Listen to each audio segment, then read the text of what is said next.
Baiklah, kali ini lanjut ke part 2. Pembuatan dan pengelolaan tabel administrator di PHP MyAdmin. Persiapan awal itu sebelum membuat tabel, tahap pertama yang dilakukan adalah penyiapan lingkungan kerja menggunakan Exam dan PHP MyAdmin. Nah, setelah itu buka aplikasinya, Exam ya, dicentang dua-duanya itu. Nah, baru kita mulai dengan pertama-tama klik pada create new table-nya itu diisikan administrasi atau administrator. Nah, untuk nama yang pertama ada ID admin, nama admin, dan juga waktu jaga. Nah, setelah itu type-nya in varchar.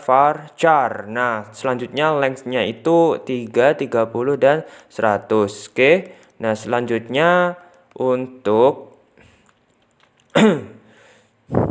indeksnya itu primary. Untuk yang ID adminnya itu nanti akan dikasihkan forage key gitu. Nah, setelah itu unsick ya. Oke, udah dicentang semuanya tadi. Dan salah satunya yang untuk ID adminnya jangan dicentang, nggak apa-apa. Nah, itu harus. Dan selanjutnya itu ya C, dokter. Oke. Nah, dokter itu 4 ya. Seperti ID dokter, nama dokter, alamat dokter, dan tanggal lahir, serta nomor HP spesialis dan terakhir waktu kerja. Tapi ini kita ke dokter adminnya dulu. Nah, mengapa? Karena ya butuh berfungsi untuk penghubung antara tabel dokter dan administrator gitu. Nah, jadi ini relasinya itu many to many gitu. Nah, dalam konteks manajemen rumah sakit, satu dokter bisa bekerja di bawah lebih dari satu administrator dan sebaliknya. Oke, nah jadi saya akan jelaskan satu per satu setiap kolomnya. Tabel ini memiliki peran yang sangat jelas. Oke, kolom edit data digunakan sebagai identifikasi utama untuk setiap baris sehingga ditetapkan sebagai primer key bertipe int3 dengan atribut unsick ya. Oke. Diaktifkan juga fitur AI-nya, auto insertion. Oke. Ini akan menghasilkan nilai unik otomatis untuk setiap data baru yang dimasukkan. Nah, kurang lebih seperti ini tampilannya, ID data, ID dokter, dan ID admin. Oke. Nah, selanjutnya barulah kita inputkan yang namanya tabel dokter. Oke, tabel dokter.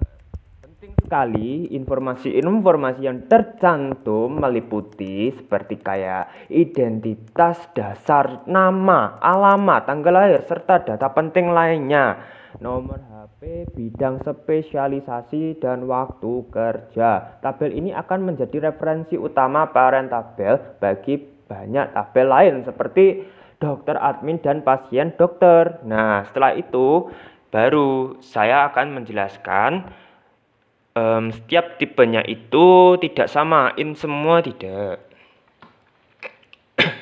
Nah, untuk ID dokternya itu emang int, terus lalu nama dokternya itu varchar, alamat dokternya juga varchar, tanggal lahirnya ini paling beda sendiri. Untuk tanggal lahir ini emang date ya. Nah, terus nomor HP-nya itu varchar, spesialisnya varchar, waktu kerjanya juga varchar. Nah, terus untuk length atau value-nya itu 3, 30, 100, datanya ini kelebihan satu ya.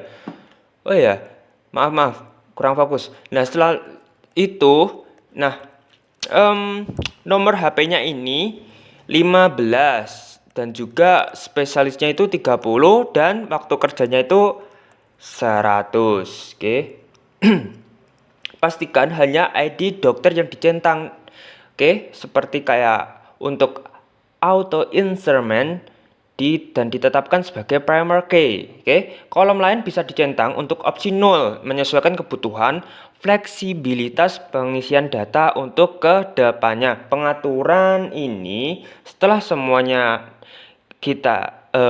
saya isi kolomnya ini. Nah, lalu ya scroll ke bawah gitu. Pada opsi storage engine, nah ini memilih ini ya, bisa dilihat storage engine-nya itu InnoDB, oke.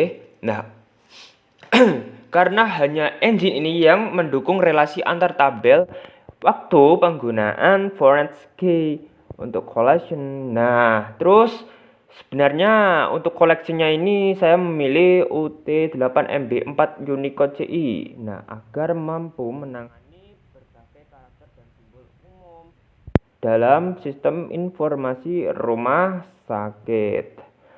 Setelah semuanya ya di go aja gitu. Nah, tadi kan yang kelebihan satu dihapus ya, oke.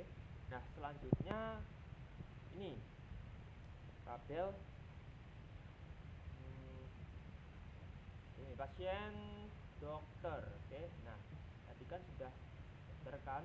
Sekarang pasiennya berfungsi sebagai junction tabel atau tabel relasi many to many antara tabel dokter dengan pasien. Nah, tabel ini pun juga tidak hanya menghubungkan dua entitas utama, tetapi juga menyimpan informasi penting seperti tanggal pemeriksaan dan resep gitu. Nah, waktu periksa lagi ya, berdasarkan tanggal periksaannya itu. Nah, terus selanjutnya pengisiannya itu menggunakan atribut Onsing semua. Nah, untuk indeksnya ini primary, oke. Nah, indeks akibat juga primary index itu. Nah, untuk menghubungkan foreign key ya, untuk menghubungkan foreign key. Iya, seperti langkah tadi, tetap centang. Terus selanjutnya untuk tabel pasien ya. Nah, tabel pasien ini digunakan untuk menyimpan data pribadi setiap pasien yang berobat ke rumah sakit. Oke.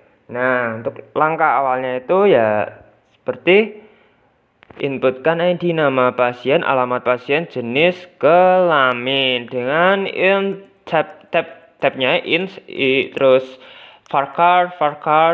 Nah, dan length value-nya ini maksimal 3, 30, 100 dan 1, oke.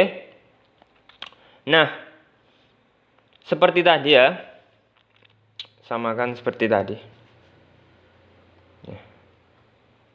Samakan seperti tadi.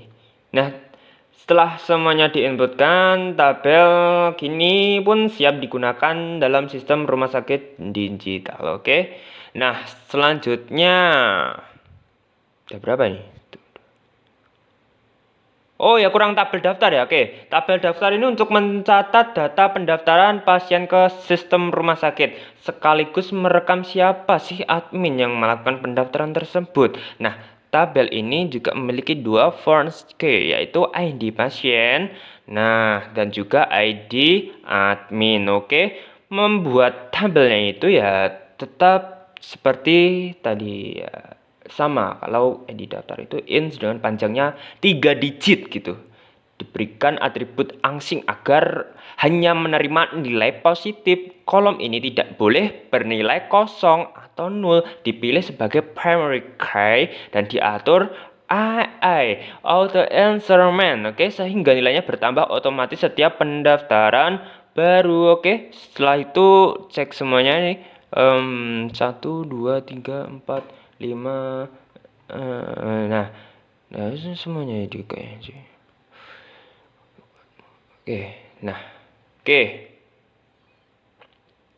Nah, dengan selesainya pembuatan tabel daftar, seluruh struktur tabel dan foreign key pada database rumah sakit sudah lengkap, siap digunakan untuk operasi data pendaftaran pasien gitu. Nah, selanjutnya saya akan masuk ke bagian designer. Nah, syarat garis dengan dari pasien ID, pasien daftar ID. Ini untuk daftar ya. Syarat garisnya dari administrator ID admin ke daftar ID admin. Nah, pastikan opsi on delete dan on update diatur ke cascade. Nah, setelah itu bisa melakukan simpan perubahan. Oke. Nah, ini saya rapikan terlebih dahulu. Praktikum dari saya. Wassalamualaikum warahmatullahi wabarakatuh.